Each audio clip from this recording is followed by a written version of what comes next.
Hi, today we will talk about the drugs used in the management of glaucoma. Before moving to the drugs, we will very briefly look as to what is glaucoma and the aqueous humor dynamics. As we all know that glaucoma occurs due to an increased intraocular pressure. The normal intraocular pressure is 10 to 20 mm mercury and increased intraocular pressure refers to a pressure of more than 21 mm mercury.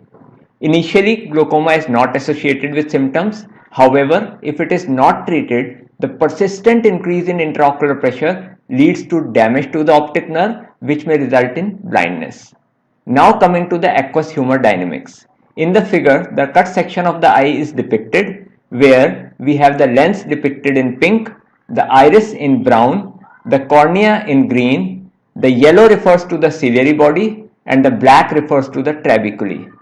Now the space between the iris and the lens is called posterior chamber, and the space between the iris and the cornea is called the anterior chamber. Now we look at the flow of aqueous humor. The aqueous humor is continuously secreted by ciliary processes in the ciliary body. It then flows into the posterior chamber and reaches the pupil. From there, it moves and flows into the anterior chamber. It finally gets absorbed by two outflow pathways. The trabecular outflow, which is via trabecular meshwork and the canals of Schlemm. This accounts for 80 to 95% of aqueous humor drainage, and cholinergic drugs specifically target this pathway. The second pathway is the uveoscleral outflow, which occurs via the ciliary muscle. This accounts for 5 to 20% of aqueous humor drainage, and prostaglandin analogues specifically target this pathway. Now we come to the drugs used in glaucoma. As we know that glaucoma occurs due to either an increased production or decreased outflow of aqueous humor. So the drugs used in glaucoma will act by causing either a decreased production or an increased aqueous outflow. So the first class of drugs causing decreased production are the ocular beta blockers.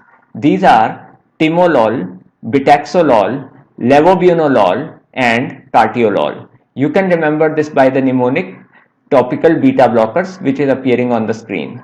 The next class is alpha 2 selective agonists. The drugs available in this class are apraclonidine and brimonidine. We can remember this by A and B. The third class is carbonic anhydrase inhibitors. The drugs available in this class are acetazolamide, brinzolamide, and dorzolamide. Remember A, B, and D. The carbonic anhydrase inhibitors are sulfonamide derivatives, therefore their names ends with the letters amide. Now we move to the drugs causing an increased aqueous outflow. They are subdivided into those causing increased trabecular outflow and those causing increased uveoscleral outflow.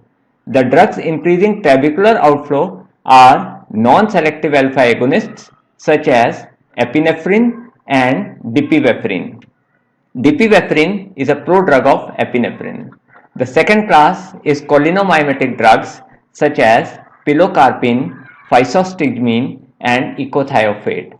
Pilocarpine is a direct-acting cholinergic drug, which means that it directly stimulates cholinergic receptors, while physostigmine and ecothiopate are indirect-acting drugs, meaning that they do not directly stimulate cholinergic receptors, but they increase the concentration of acetylcholine by inhibiting the enzyme acetylcholinesterase.